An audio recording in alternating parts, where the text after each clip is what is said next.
This is maybe the most beautiful double neck you'll ever see in your life.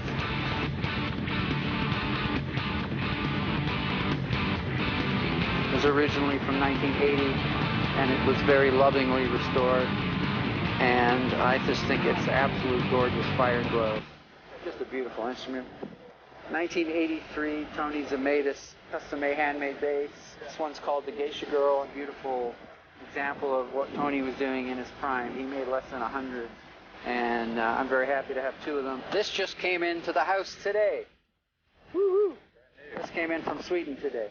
This is a 62 Fender Precision bass in Shoreline Gold, and it is just an absolute beauty. I'm dying to get that in the show. In '68, to celebrate the Summer of Love, Fender made this reissue. This is what the old P basses used to look like.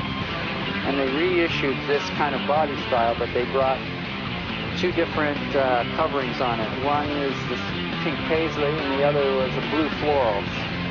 The blue floral seems to be more elusive. I haven't found one yet. 1961 Hofner solid bass, very rare. Very different for me. This is the Holy Grail. It's a Holy Grail bass. 1962 Fender jazz bass. Custom color Fiesta red with matching headstock. It sounds incredible. The 62s are amazing instruments. And that's my number one. My trusty 1972 jazz bass. That's a lot of miles, a lot of gigs on this bass. 1975, Rickenbacker double neck. No, it's not the original. In a moment of national pride, I donated it to the Canadian National Archives. 1963, Fender jazz bass, pre-CBS, matching black headstock. I think the black matching headstocks are really badass, so I saved that one for 2112. This is the English or European version of the 4005 that Rickenbacker made. I believe this is 1967. They went back to the more traditional F-holds.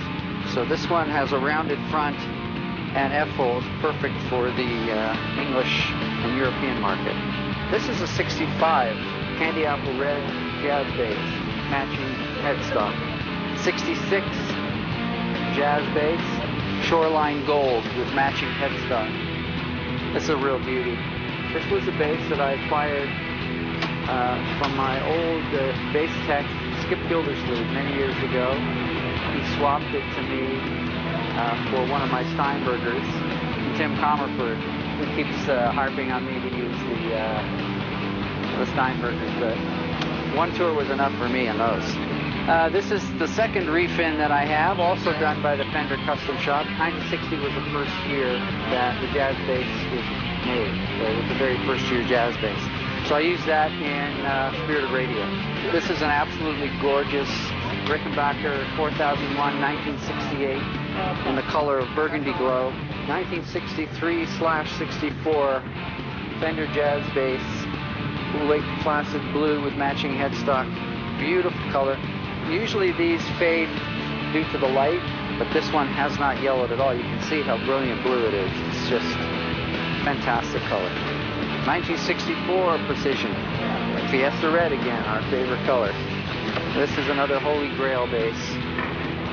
This is a 1959 Fender Precision bass, blonde neck. This belonged to the bass player of Jimmy Bryant and the Night Jumpers. And there's a movie or two that he appears in the early 60s. And if you see the Night Jumpers, he's playing this bass. 1964 Gibson reverse Thunderbird bass. The 1967 Thunderbird non-reverse. 1972 Fender jazz bass. This is sort of a twin, sort of my number one. Same year as my number one. The neck is the same as the original neck was on the number one.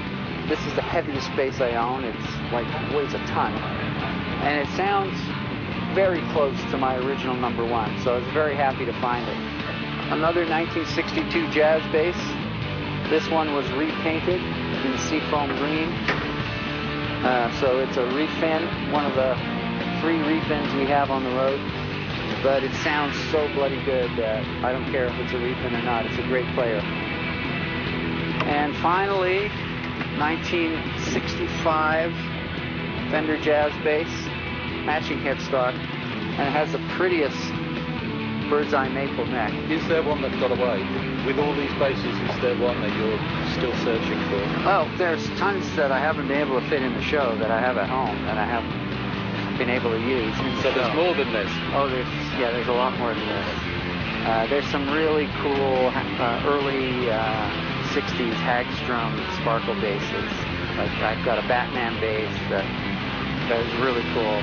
Hofner Beetle bass.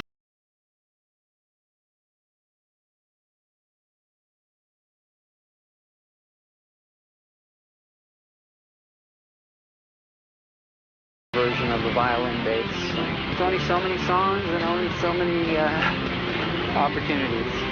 So the final question, obviously, is there a 12-step program for yeah, basses? there is, but I hope I don't find it.